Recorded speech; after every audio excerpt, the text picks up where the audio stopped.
Okay, you might have seen in my previous video we talked about 15-minute cities, and the idea of the 15-minute city needs to put into a wider context of Oxford City Council is planning a 15-minute city in England, and also in Edmonton.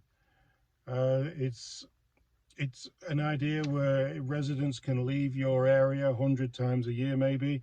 You get 100 passes to go out and see relatives or whatever, and then to drive between zones outside of your city. And after that, you'll receive like $70 or £70 or $100 fines.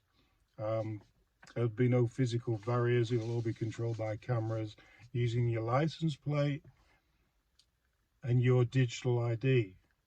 And that's what we're going to talk about, digital IDs today. Digital credentials, as they want to call it in Canada.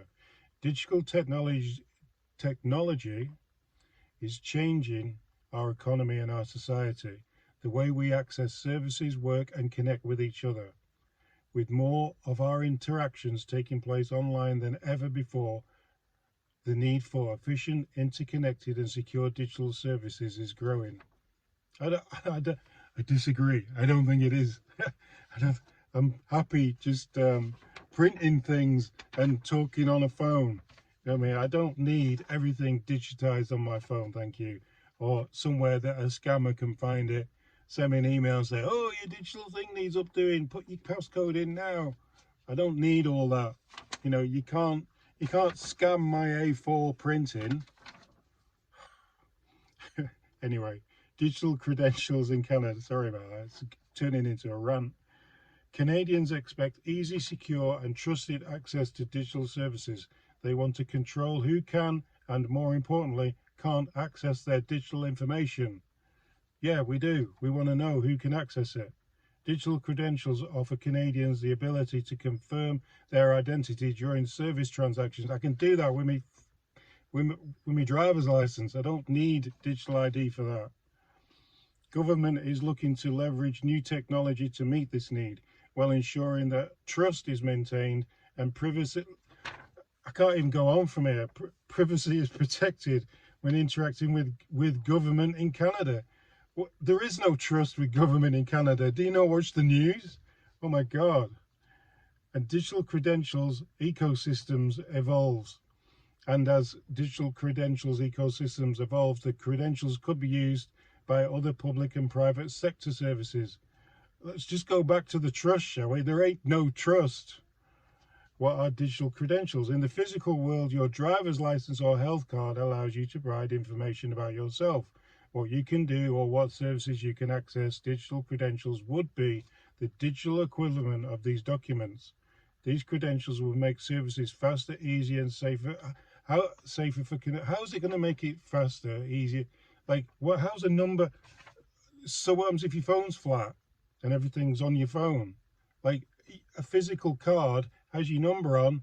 They have a computer that's plugged in. They can put your number in. You go in, let's say you get injured in an accident at work or something. You leave your phone in the locker, locked up, and you go to the hospital. Digital credentials, my arse.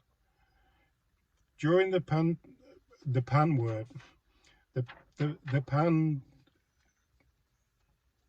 you know the word, happened about 3 years ago. It's a word that we can't say. British Columbia used digital versions of the BC service card, and Alberta used a digital identity card to help citizens access provincial services and some federal services like My Service Canada account. The result was faster access to benefits and services. Of course it was faster, because you couldn't go in person because there was a PAN thing going on. It's ridiculous to even put that in there. Why did I even print that? A waste of ink. Biometric authentication raises important privacy and data misuse concerns. Yes, it does.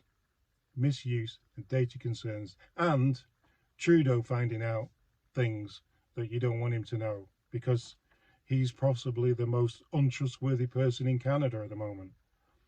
There has been major pushback in India, Kenya, to to biometric national ID systems due to concerns regarding safety and misuse of collected data. Exactly.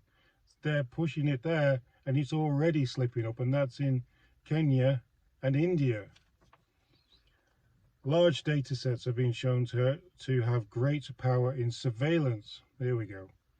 As well as predicting, shaping people's decisions and monitoring their movements.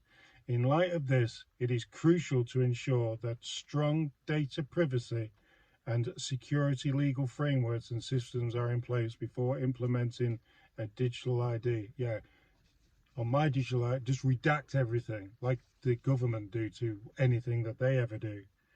Do you trust Trudeau to keep your ID safe? I've written at the bottom here. Not act on any information collected. Look at what they did during the Freedom Convoy. A peaceful protest that was punished by bank account freezes, truck freezing insurance and things, vehicle tracking, and afterwards further fines tracking through your bank and your truck. Like, we can't trust these goons, and anything like this, like, I will be the last person in line for anything digital to do with ID. I won't even change my meter to one of them meters that you can read on the internet, because, you know, I'm perfectly happy with a guy coming around and looking at my meter, and I'll write my water meter number down. I have no issue with doing that. I'm quite happy to do that. Anyway, what do you think? Do you think this is all going to be sweet and all going to go down great, or do you think it's just going to be one big pile of pig poop? Till next time.